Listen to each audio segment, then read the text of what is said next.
There really is no better time than February to rag on some romance books. Welcome to another Purge video.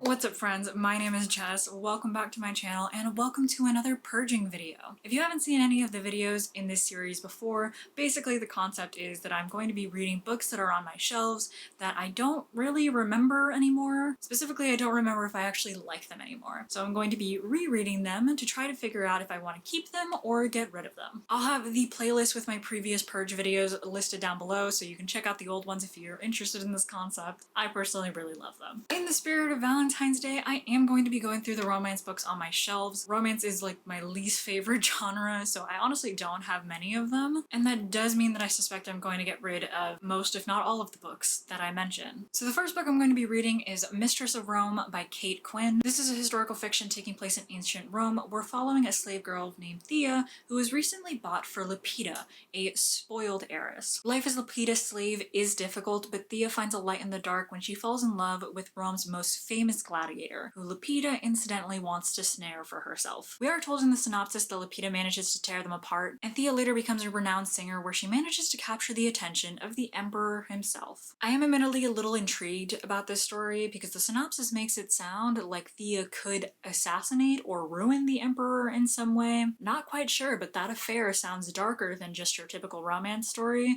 so I'm here for that. But everything else about it, including the gladiator lover trope, kind of makes me feel like this is going to be more steamy than it is plot. If it is, I'm probably just going to get rid of it because while I don't have a problem with steamy scenes in a book, it also doesn't really do anything for me, so as far as I'm concerned, it's just a distraction. I also originally gave this book 5 stars in 2013, which is always worrisome. I don't know what 2013 me, who was like 15 or something, was thinking, but that is a high expectation to place on this. The next book I'm going to be reading is Dear John by Nicholas Sparks. This is a classic romance, so I'm sure you've heard of it, especially since Dear John is a pretty common phrase nowadays. This book follows John who, after dropping out of high school and not really knowing what to do with his life, ends up enlisting in the army. While on leave, he ends up meeting the girl of his dreams, Savannah, and they spend a week together, having a whirlwind romance that convinces them to try for a long-distance relationship when John goes back to the military. Unfortunately, 9/11 changes everything, and John, like a lot of people, decides to re-enlist,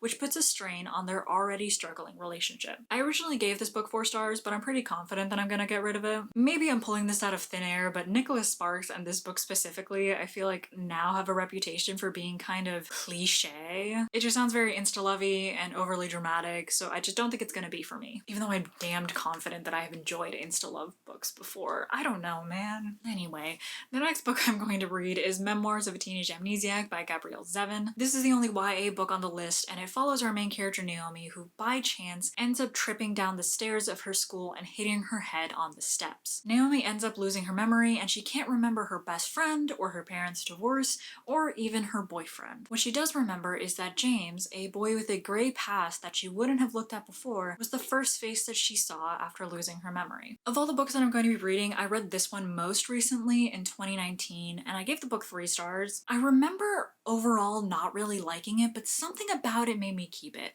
I can't remember now what it was, so I'm hoping that this time around I'll either figure out what that something was or I'll realize that whatever made me keep it wasn't that big of a deal. The 4th book I'm going to be reading is Water for Elephants by Sara Gruen. This is also historical fiction, although this takes place during the Great Depression era. After being suddenly orphaned, our main character Jacob drops out of vet school during his final exams and is left without a purpose in life. One night he stumbles across a circus passing through and he becomes enamored with Marlena, one of the performers. Luckily, Jacob manages to snag a spot as the circus's vet, where he will meet the untrainable elephant Rosie and also Marlena's husband. I also gave this book 5 stars back in 2013, but I'm feeling better about this book than I am about Mistress of Rome. I think this one might hold up. I'm not sure. I like the circus aesthetic though. And the final book I'm going to be reading for this video is The Time Traveler's Wife by Audrey Niffeneger. I'm also not even going to try to paraphrase the synopsis for this one because the way Goodreads has it written is the best possible way to describe what the premise of this book is. Audrey Niffeneger's innovative debut, The Time Traveler's Wife, is the story of Claire, a beautiful art student and Henry an adventuresome librarian who have known each other since Claire was 6 and Henry was 36, and were married when Claire was 23 and Henry 31. Impossible but true, because Henry is one of the first people diagnosed with chronodisplacement disorder. Periodically, his genetic clock resets and he finds himself misplaced in time, pulled to moments of emotional gravity in his life, past and future. His disappearances are spontaneous, his experiences unpredictable, alternately harrowing and amusing. This is a super classic romance, so I feel like there's a bit of a bias towards automatically respecting the story, and I did give this book 5 stars when I first read it. However, the synopsis should tell you right away what my problem here is. Claire was 6 and Henry was 36. Their age differences was kind of questionable through a lot of this from what I remember, and that's the icky part. So right now I'm more inclined to get rid of it. I think that's where we're gonna end up. Before I get into the vlog portion of this video, I do want to warn you that the vlog portion is full of spoilers, so it'll be more entertaining for those of you who do want to hear my thoughts as I'm reading the whole book. If you don't want spoilers, however, feel free to skip to the end of this video to the results section, where I am going to be telling you which books I end up getting rid of, which books I end up keeping, and also give you a spoiler-free review of each of the books. Without further ado, let's get into it.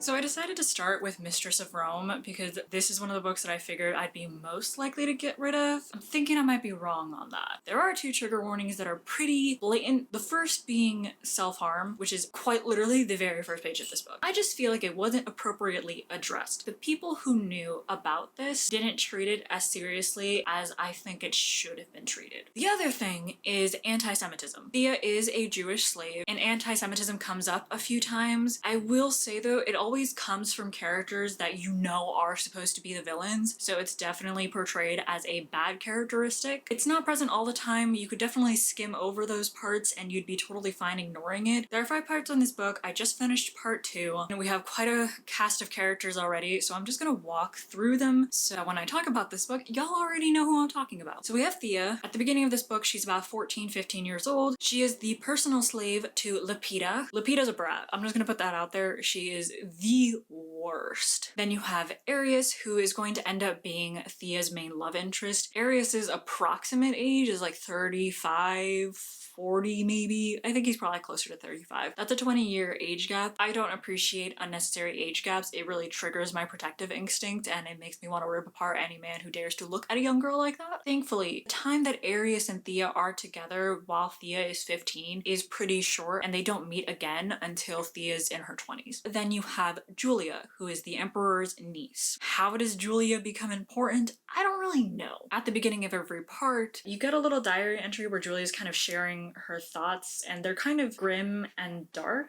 She's at the beginning of every part, so she has to become important later. I just don't know how. But anyway, let's get into what has happened in the book so far. The only reason that I'm totally rooting for Thea and Arius is because Lepida was also lusting after Arius. He has rejected her, which bless. I just want Lepida to get her comeuppance. Beyond that, I don't really know how I feel about the romance. I'm just not buying it. I'm not buying the chemistry. The first time that Thea and Arius meet and have a conversation, it's at a party. They both ended up leaving the party at some point and they stumbled upon each other. And essentially what it led to was both of them info dumping their entire life stories and everything that happened to them, which is not in character for either of these people. It just doesn't make sense. But it was that initial emotional investment in each other that led to the rest of their relationship, which is why I'm not buying the chemistry. She and Arius are separated for years. By the end of part 2, they still haven't met each other again. The reason I'm enjoying this book more than I thought I would is because it's more drama than it is romance. The romantic relationship is gone already. And I really love books where there's a huge cast of different characters and you keep seeing different characters meet and their lives intertwine and they leave each other, and then characters that you didn't think would ever meet each other end up meeting each other and becoming involved,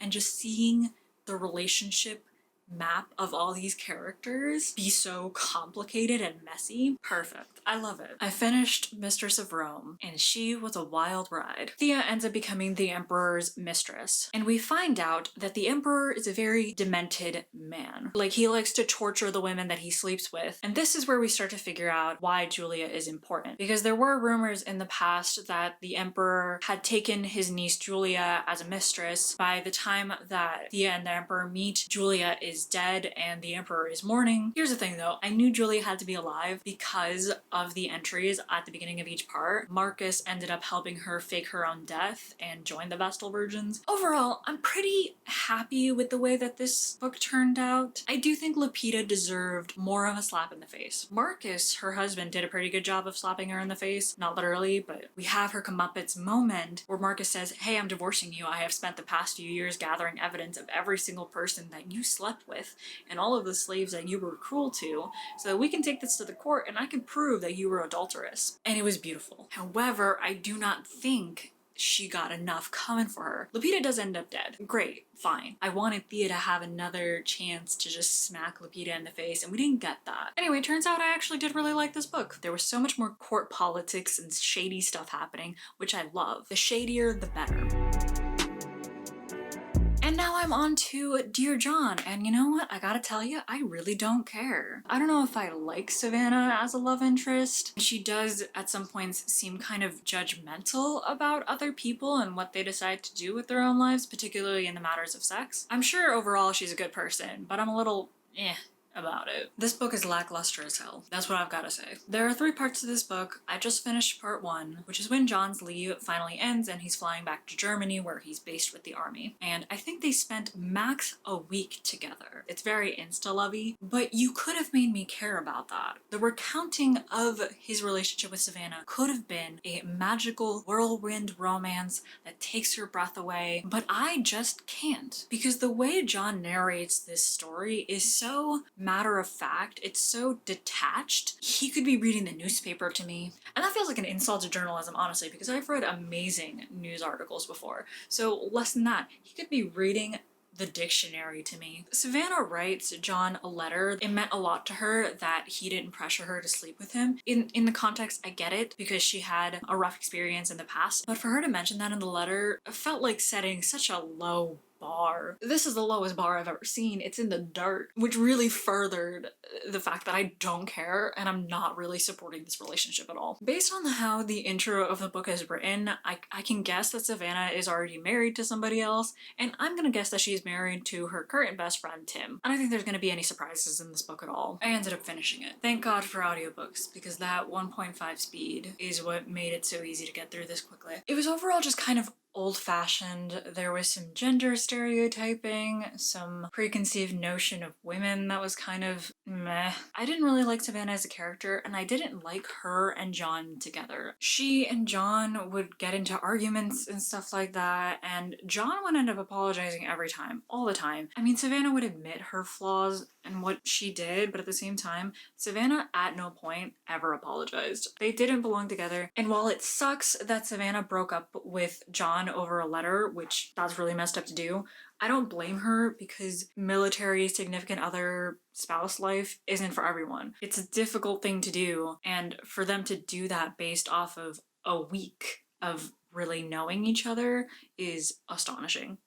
And if I can't root for the main couple in a romance book, then the romance book just isn't good. The only point at which I felt any sort of emotion was when John's dad died. It was heartbreaking and I actually teared up a little bit, which is why I'm all the more pissed about what John ended up doing. I was right, Savannah ended up being married to Tim. Tim actually has cancer and Savannah needs a lot of money in order to get Tim into experimental treatment. And John, only a week after his father dies, decides to take his father's entire coin collection. John took that coin collection and sold it to get Savannah that money. A part of me was kind of upset about it because those coins were the one and only thing his dad loved. The military aspect to this also made me kind of uncomfortable. It left a little bit of a bad taste in my mouth. When he gets the letter from Savannah and Savannah breaks up with him, I think he's stationed in Iraq. He's definitely stationed in a Middle Eastern country, but I can't remember which one now. And he literally talks about the fact that he's less cautious with the trigger, that he's angrier, that he's less sympathetic with the civilians. Didn't like the way John was so casually talking about civilian deaths and being aggressive. There's really nothing compelling me to keep this book, and I'm gonna move on to something else.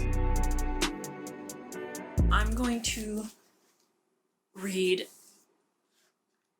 Memoirs of a Teenage Amnesiac next, which I don't have high hopes for. I actually ended up finishing this entire book in a day. From the get-go, I really didn't like any of the characters. Of all the characters, Will, the best friend, was honestly the best guy, and he deserved so much better than he got, but in the beginning he definitely comes off a little bit pretentious. And then you have Ace, the boyfriend, who is just entirely insensitive because his girlfriend has entirely lost her memory, and therefore she has lost the memory of them ever having sex for the first time, and yet he brings up sex pretty quickly. And then you have James, who is the one who took her to the hospital, and while they're at the hospital, she literally doesn't know what's going on. She doesn't know who her boyfriend is. She doesn't know anything. James literally starts talking about how for a brief moment he considered lying to her and saying that he was her boyfriend so that he could kiss her. And then of course later you find out he's one of those pretentious film buffs. Of all the characters though, Naomi, the main character, is the one that I liked the least. Without a doubt. She's such a brat, and she's judgmental too. Like, at first I was trying to give her a little bit of leeway because she has just lost her memory and, you know, things are rough. Even before she lost her memory, you know, the things that we learn about her from before, she was a brat. She was mean to so many people, particularly Will. By the end of it, Naomi knows that she's in love with Will, and she realizes that Will has been in love with her for ages, and I hated that because Will deserved so much better. She would call him at all hours of the night expecting him to answer. Never once did she ask him about himself.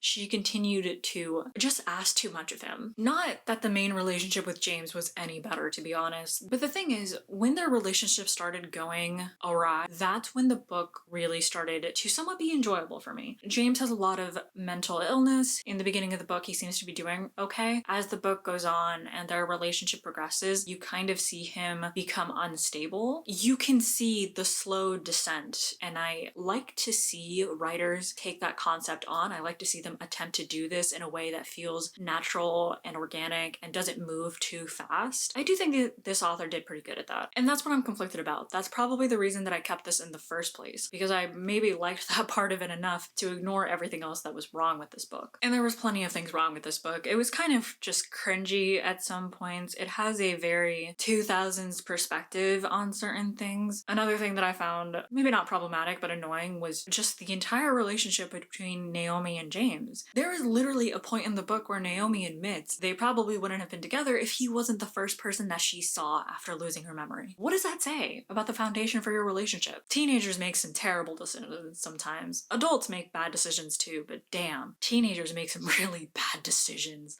That's where I'm at. We're gonna move on.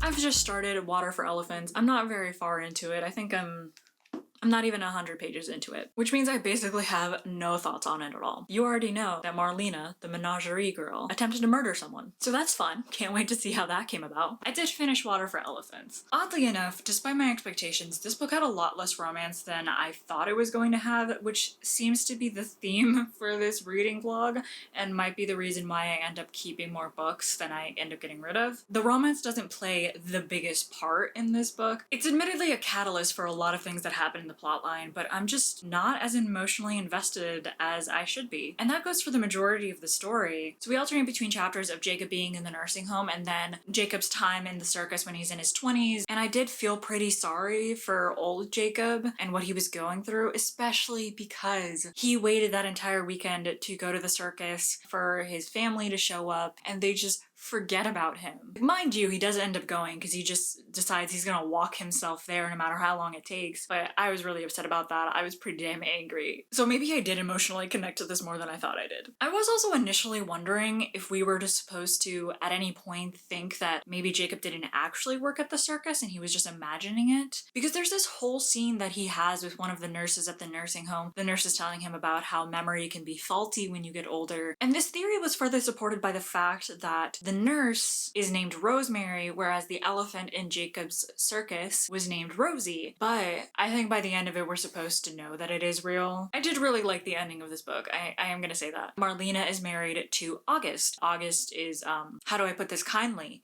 a piece of shit. He's abusive. Jacob knows that he gets angry for no reason because he's seen it. But when August isn't being angry and he isn't like that, he's also very, very charming. And there's a moment in the book where August has been so kind after an incident and so charming and so sweet that even Jacob starts to doubt it. He starts to think he made it up in his head and that August isn't actually as bad as he thinks he is. And I think that's a pretty amazing portrayal because it shows that abusers don't always seem like abusers, and even the people who have witnessed it can sometimes get confused about who is the real August. And it all comes to a head at the end when there ends up being a stampede and everything kind of just becomes disastrous. And we know in the very beginning of the novel, August is murdered. But the way the beginning of the novel is written, it's written to make you think that Marlena is the one who does it, which I wouldn't blame her at all. I was rooting for her to kill him the whole entire time. That is why I did not expect the plot twist. Rosie the elephant is the one who hits August over the head and kills him. I love Rosie. It was a plot twist that actually surprised me. And I love that at like 90 something years old, he got to run off with the circus again. I thought that was so great. I loved it so much. At the same time, there's some kind of messed up stuff in here. What I think is the most questionable is that it turns out that August has schizophrenia, and that's used essentially as the reason why he's abusive. I don't think it helps the fact that mental illness already has such a stigma against it to make the abuser be an abuser because he has schizophrenia. He's not an abuser because he has schizophrenia, he's an abuser because he's an abuser, period. I feel like that's maybe the biggest shtick I have against it. I'll ruminate on this one.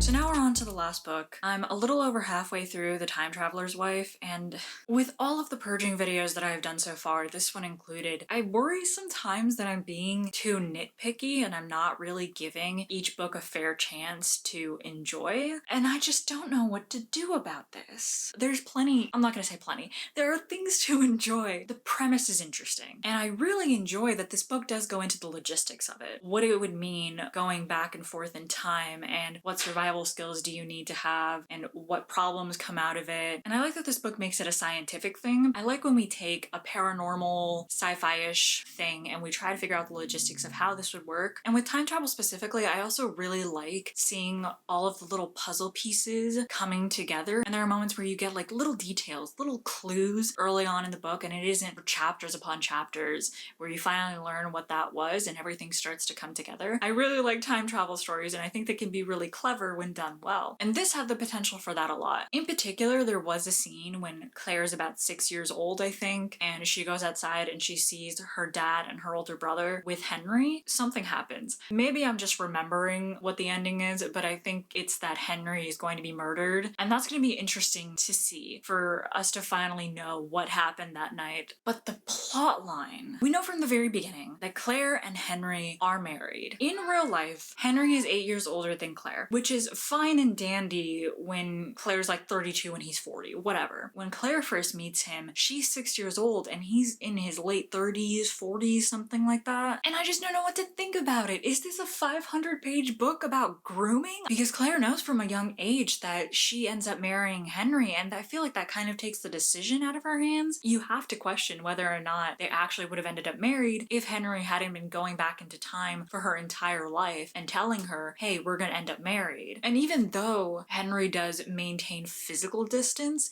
emotionally he really doesn't. Because even when Claire's 13 years old, you get Henry's inner monologue where he's thinking about her breasts and wanting to run his fingers through her hair and everything. And he mentions in that inner monologue at some point that he's not really seeing 13-year-old Claire, he's superimposing the face of his actual wife on top of her. But at the end of the day, like, that's still a 13-year-old girl, and it doesn't matter who that child turns out to be, it's still a child. I feel bad for her. I feel for her because what would she have been like? What would her life have been like if Henry didn't interfere with it? And then Claire's friends don't even seem to see a problem with it, specifically her friend Helen. When Claire's 12 years old, she goes to a birthday party with some friends and they use a Ouija board, which no, but they use a Ouija board to ask who is Claire gonna end up with, and it spells out Henry's name. So they've known that name for a while, but it doesn't come up again until Claire, I think, is 16 years years old when she goes to a party and her friend Helen sneaks out and she sees 35-year-old Henry, automatically assumes that he is Claire's boyfriend. And she also kind of implies that she thinks Claire has been with him since she was 12 years old. And Helen's perfectly okay with that. And then later down the line, when Claire finally meets present-day Henry, Helen and Claire have an entire conversation about how Helen knows that Henry and Claire have been together for the longest time. And the friend literally references Lolita and says that she and the rest of their friend group would have been into it. And I'm like, no,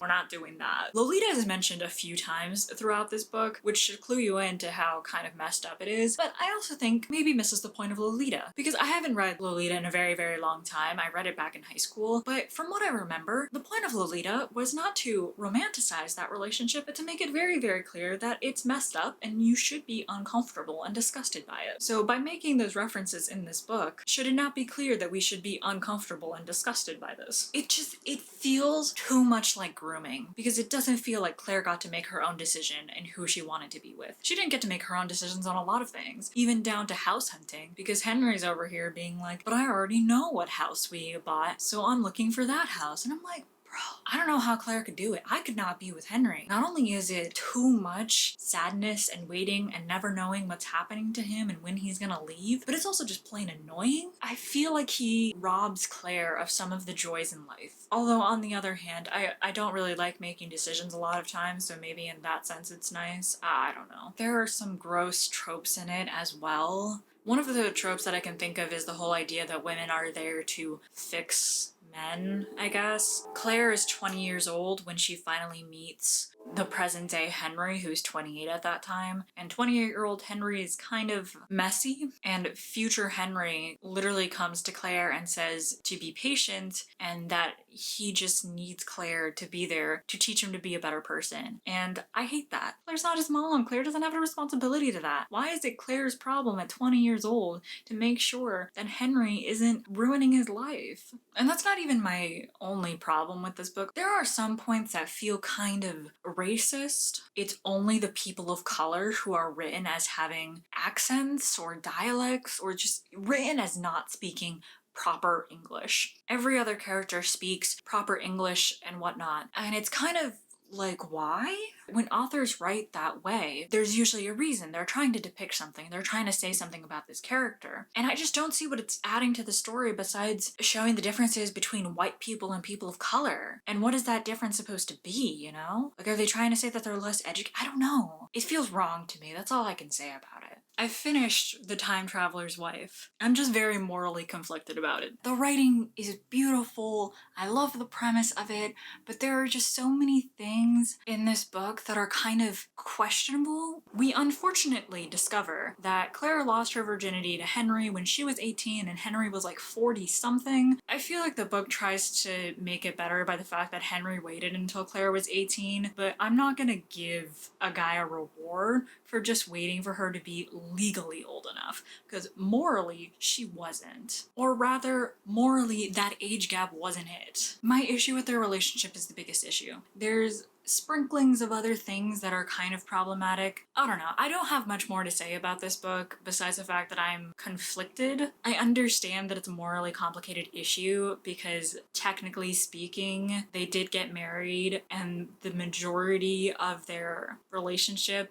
happened when there was only an 8-year gap and they were both old enough for it to be okay, but it just feels like a situation of grooming. That's it.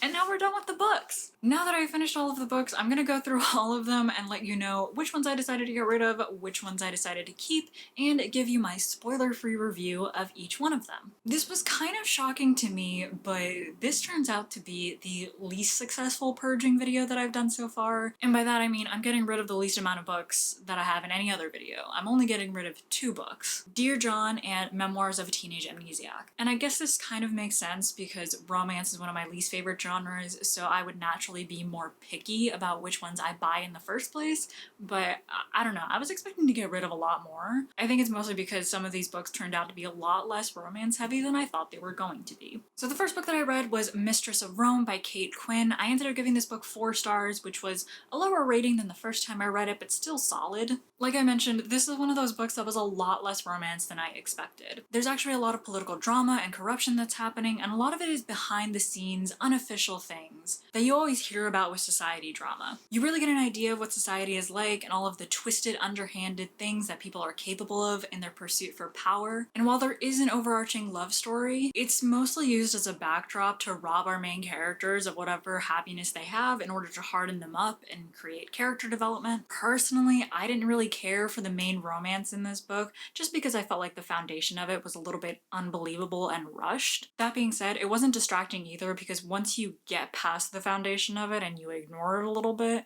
the romance gets better. It's sweet enough. It's not a big impact. This is a multiple perspectives book, which I thought Kate Quinn did pretty well. She did a good job of changing the tone of each character each time we were in their perspective, so it was really easy to keep up with who was actually talking and what we were learning about them. We don't really get huge growth in all of our main cast, but I think the ending was ultimately satisfying and, you know, it gave us what we wanted, kind of. I do also have to give Kate Quinn some kudos for the way she wrote her antagonists because, oh boy, they elicited a lot of negative emotions out of me, and that is exactly what I want out of an antagonist. I want to hate them with all of my being. Overall, this was just a pretty engaging and interesting book. I really enjoyed the political and social scheming, so yeah, I'm gonna keep it. The next book I read was Dear John by Nicholas Sparks, which I gave 2 stars to. This is the lowest rating of all of the books. I just couldn't care less about our main couple. Let's just get the elephant in the room out of the way. This is totally an insta-love situation. I could have been okay with this if Sparks has managed to make this more of a whirlwind, magical sort of romance. Sparks fly, it's love at first sight, really make me invested in it and make me fall in love along with them, but he just failed at that. It was entirely lackluster to me. In all fairness, I think the problem with this book is the fact that John was the one who narrated it, and his narration veered more towards matter of fact, more telling versus showing, and it just created a detached story, in my opinion. Sparks did try to give his characters some depth, and objectively speaking, if you were to list all of their character traits, they did have depth. But with the way that this book was written, it was just so hard to connect with them on a personal level. The ending was also very disappointing. Not only was it predictable, but it was also just unsatisfying. I don't always need a happy ending to my romances. I don't really care about that. But Dear John ended with such little reward for its readers that it just wasn't worth reading this entire thing. The third book that I read was Memoirs of a Teenage Amnesiac by Gabrielle Zevin. I gave this book 3 stars, which was the same rating that I got before. This book did start getting better towards the end, which is why I think I originally kept it, because the author does start to explore mental illness in a way that was starkly realistic and had a lot of potential, but unfortunately that just wasn't the majority of this book, and it couldn't make up for the rest of it. Maybe a younger audience would be able to enjoy this book more, but as a 22-year-old person, the teenagers in this book were just aggravating and frustrating and just sometimes downright offensive in their actions and the things that they said. It was honestly hard to like any of the main characters in this book, especially our main protagonist, Naomi. The romance also didn't sit well with me. It's literally admitted in the book pretty early on that the romance only happened because James was the first person to find Naomi post-injury, which is a horrible foundation for her relationship and really doesn't make me believe in the chemistry and doesn't make me want to root for them. Give it a try if you want. It's not the worst thing in the world, it's just okay.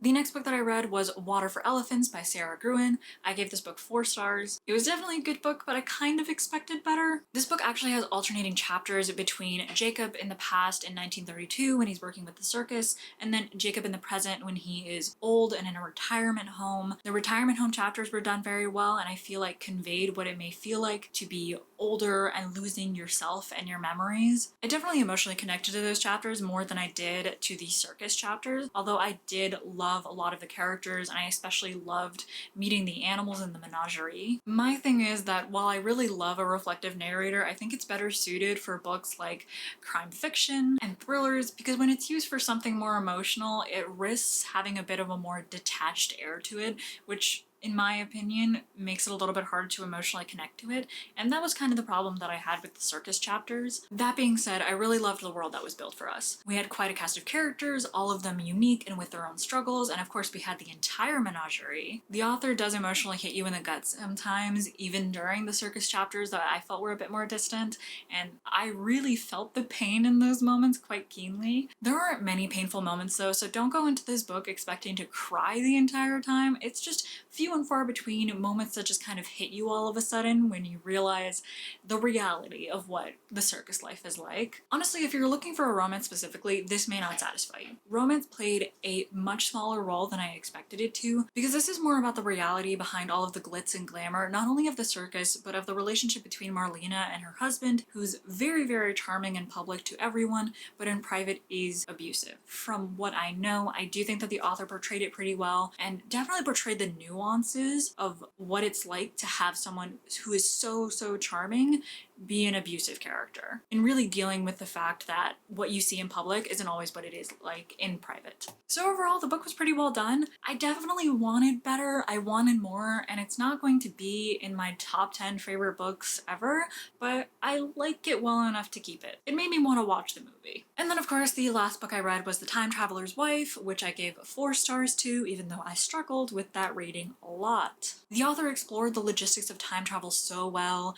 getting into the nitty-gritty details of the limitations and the dangers associated with it, and what exactly Henry has to do to make sure that he survives every time he time travels. And I love the use of time travel as a plot device as well. I thought that was well done and was interesting. Henry and Claire's lives are so disjointed. Henry's more so, of course, because of the constant time traveling. And that time traveling means that they're not always getting the pieces of the story all in the right order, and that means that we're not getting it in the right order either. And it's amazing once all the pieces come together, because it leaves intrigue. You're wondering all the time, what was this that happened earlier? Is it going to be something that's irrelevant, or is it going to be something major? The writing style is also lovely and at times heartbreakingly beautiful. My issues with this are because of the relationship, mainly the age gap, obviously, and I just felt like that was absolutely unnecessary. I don't really know how it added to the story besides making us a little bit uncomfortable and morally conflicted. Henry could have easily been meeting her when they were around the same age, when they were both around 6 years old, when they were both around 13. It could have been easily fixed in my opinion, but instead we have to sit with so many questions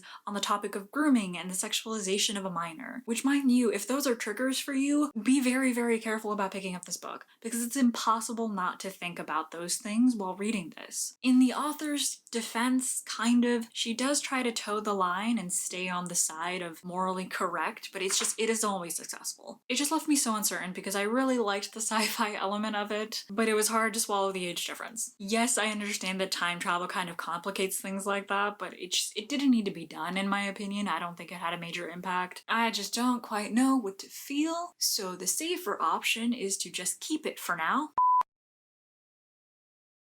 So in total, I read 5 books, and I'm only getting rid of 2 of them. I was really hoping to get rid of more books, to be honest, but I guess this is fine. I didn't have super strong emotions about any of them, even positive strong emotions, although I did like Mistress of Rome a lot better than I thought I would. This was the star out of the entire video. This was the book that surprised me the most and that I'm the happiest that I reread. So yeah. That's where I'm gonna leave y'all. I hope y'all enjoy this video. The Purging series is honestly my favorite content to do for this channel, so I'm so happy to be putting out another video in it. I'm actually stuck between which theme I want for my next Purging video, so comment below which one you would rather see, either non-fiction books, the first books in series, or the books that I have only kept so far because of their very pretty covers. And in the meantime, comment, like, subscribe if you want. If you don't, that's okay too. I'll see you in the next one.